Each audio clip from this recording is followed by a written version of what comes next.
Hi, my name is Mark. I play Punishing Dark Maverick. You can look my name up and see my success and legacy since 2013. That's Mark Strassman. Today I'm going to discuss the deck itself, the list that I'm currently playing, the mana base that this list is kind of bound to, and perhaps even get into the sideboard. So let's start. I'm a firm believer in playing 4 Mother Runes for Knight. I would never touch that.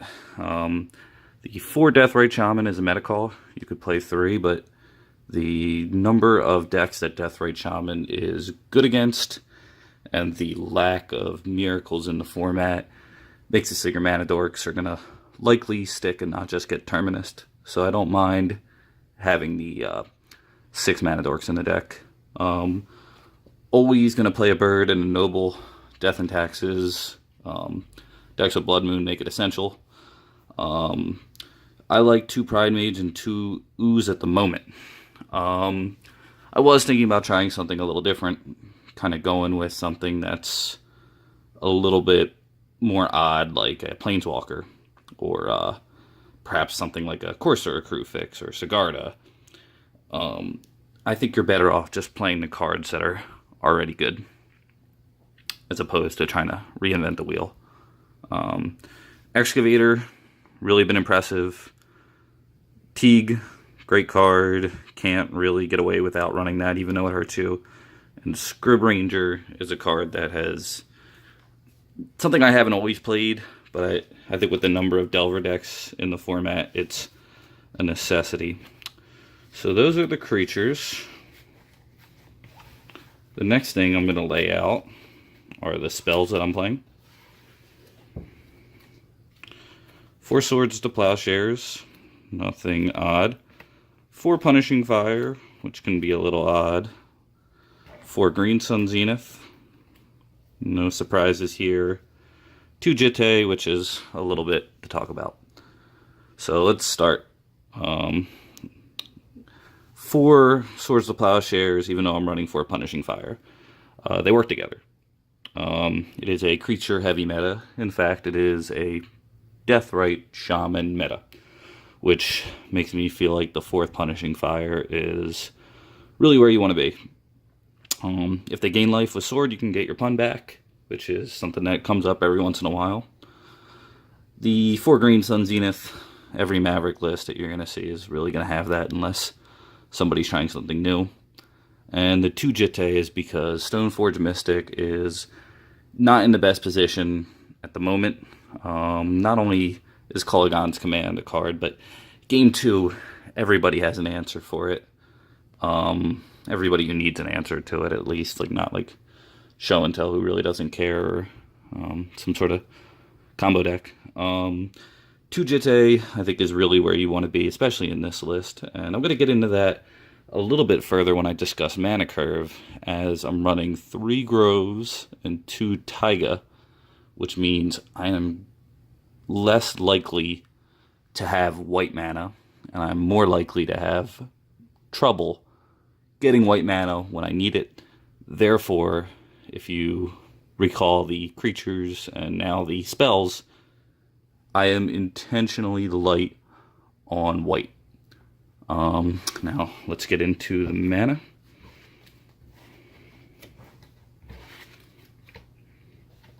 Seven fetch lands.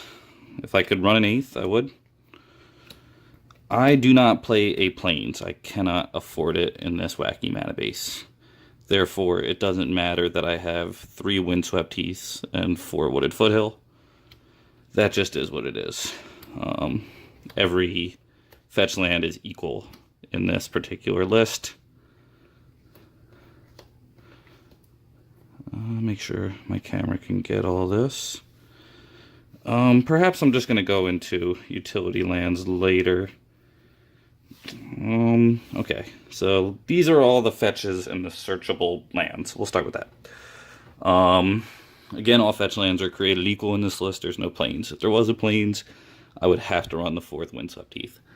I hardly fetch for a forest in this list. I fetch for a forest when I'm playing against Blood Moon, and that's about it. This list is greedy. I'm going to need white mana, and perhaps red mana. The Bayou is something that I usually fetch for later. Using Deathrite is really the only reason that it's in there. My sideboard, I typically don't run black cards as it's a risk. This is in here just to get value out of Deathrite. It's a small commitment, and I think it's fine. But if you notice, 1, 2, 3 fetchable lands are white, and 3 fetchable lands are red. That creates some issue. I have 4 red cards in the deck, and I have a lot of white cards. In fact, I have the number here. Currently, I'm playing 15 white cards. This means nearly every fetch land is going to get a white source. And on top of that, I do run other lands, which I'll get into over here. These are going into the what I call utility lands, and what maybe many others do. 3 Groves. The Arbor, which is, you could put that in a creature or a land. Really not relevant for discussion. If you know the deck, it's got to be there. So 3 Groves instead of 4. I would like to run 4, but I'd have to cut a Taiga or something like that. And, I think 3 has been fine throughout the years. 3 Wastelands. I'm not really trying to waste people out of the game until I have a Knight. Therefore, it's not as relevant. Let's see. That is a Horizon Canopy. Card's excellent. I think it's kind of a staple in the deck. I really like it in this list, especially with the Excavator, and the lack of burn in my meta makes it feel pretty solid. The 1 damage isn't too big of a deal. Caracas is a mainstay. I think everyone's playing that. And these 2 lands, which I think without Stoneforge Mystic in my deck, it makes it so I'm that much more dependent upon Knight. And this here is really why I think the deck has the ability to beat True Name Nemesis decks, which are pretty in abundance. Flying is very relevant. So we have 3 ways to produce red, 2 ways to produce white. This is not ideal. This is really the problem with punishing Maverick. People say, you can't mix Dahlia and punishing Maverick together, and they're kind of right. In the main deck, it's a risk. You are going to be more concerned about getting your white mana than you are about paying the tax that Thalia will make you pay on your mana base. It is much more relevant that Thalia is a white mana card, and I have 3 fetchable white sources, 2 utility lands that produce white mana, and it's another reason why I'm running 6 mana dorks, if you include Deathrite Shaman, because I really don't want to get hated out of white mana. I don't want to have to mulligan because I have no way to potentially produce white mana. This is why I'm playing for Deathrite Shaman at the moment. I haven't always done that.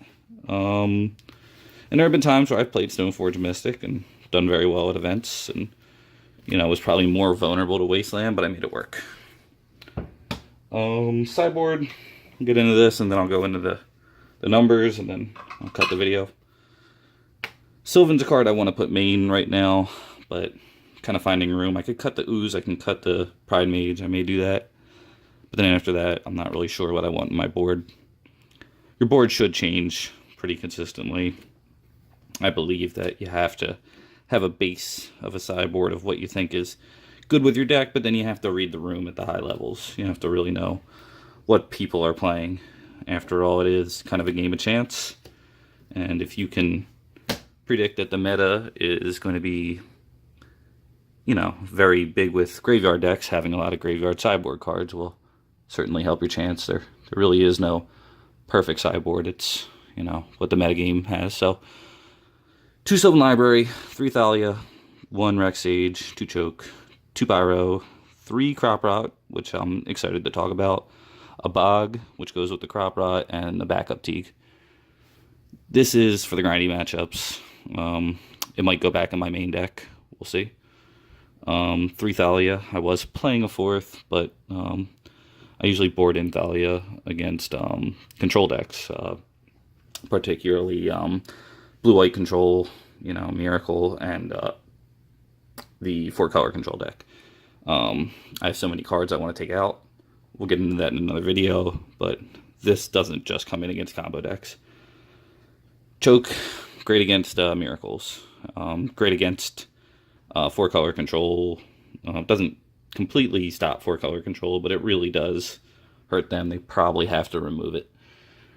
Pyroblast, card's excellent. I have ran 3 before. Problem is, we're not really a reactive deck. We're more of a deck that lands a threat, and you can't always reliably keep the mana up. But I think Pyroblast is too good not to run. Rex Sage. I think every player should play with a Rex Sage who plays Maverick. It's a great target for Green Sun Zenith, especially when you want to kill something such as a Sylvan Library or an equipment, and you still want a body. Pride Mage you have to sacrifice. This, you kill it and still have a 2-1 to do whatever you want with. Backup Teague. Probably not going to take that out for a long time. Teague gets killed a lot in the matchups is good. And then you still have a Green Sun Zenith and no Teague defined. So I really like backup Teague. Crop Rot at 3 and Bog. My metagame has a lot of lands, has a lot of dark depths. I think it's excellent. The ability to search for a variety of things such as Karakas, Wasteland, Bog in the board, and occasionally Thespian Stage Dark Depths is very useful. Running that combo makes me feel like I'm better with the Crop Rots. Also, running 3 of a card makes it so you're more likely to find it, which is why I have 3 of this and 3 of that.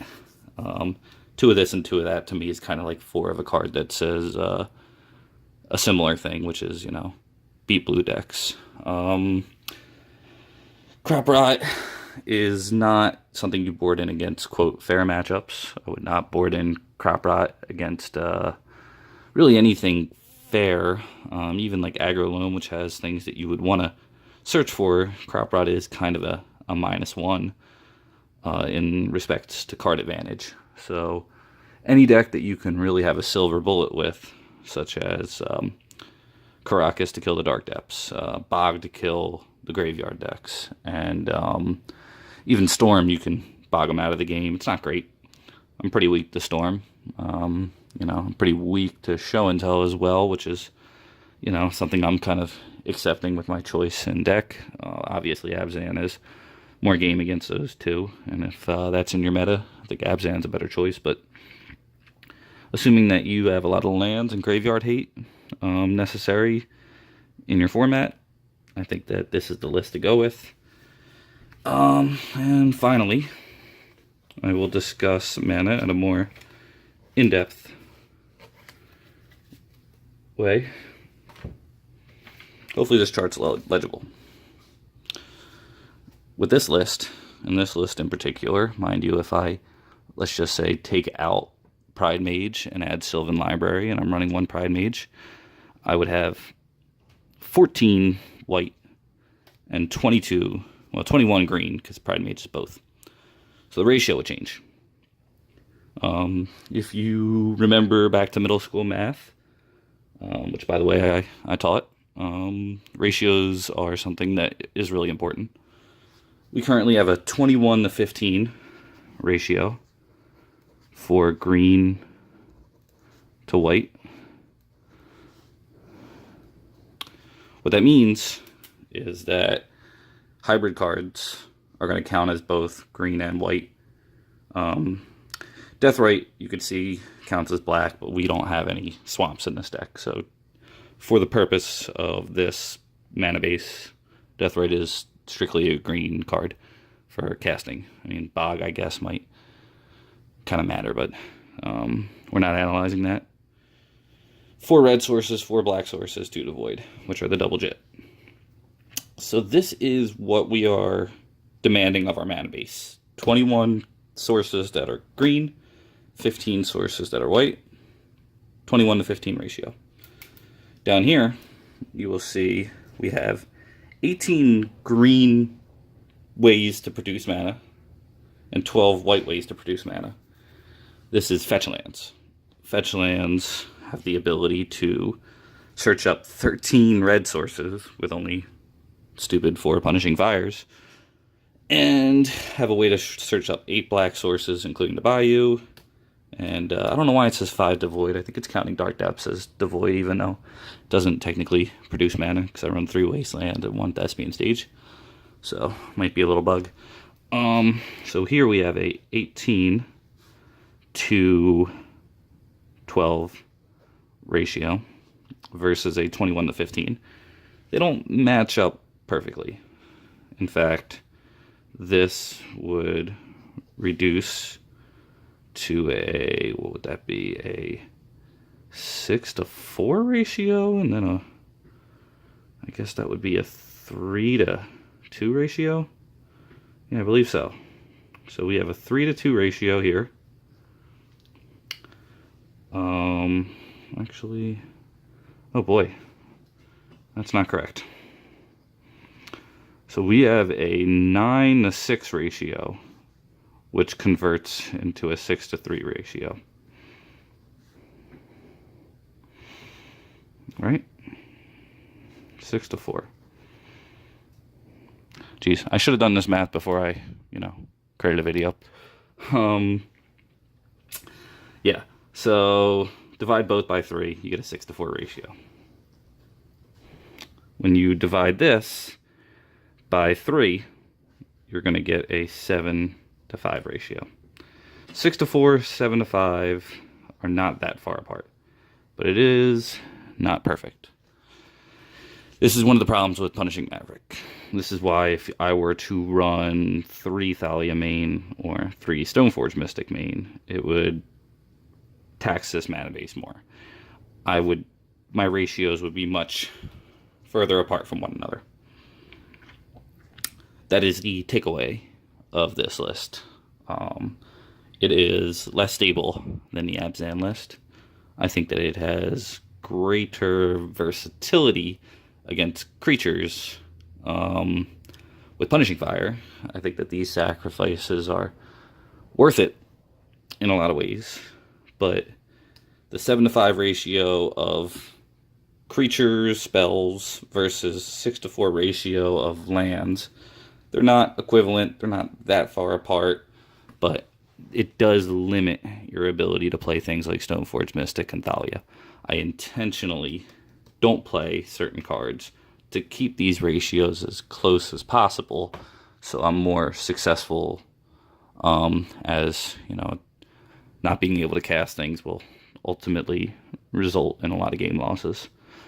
So, just to kind of bring things up, if I ran more white cards, it would increase my white card count, it would probably decrease my green card count, and these ratios would be off. Perhaps I'll do another video explaining that further if there's any interest. I'm going to wrap things up here. Again, I'm happy to create more videos, create more content. I hope this is helpful, and keep playing fair. Thank you.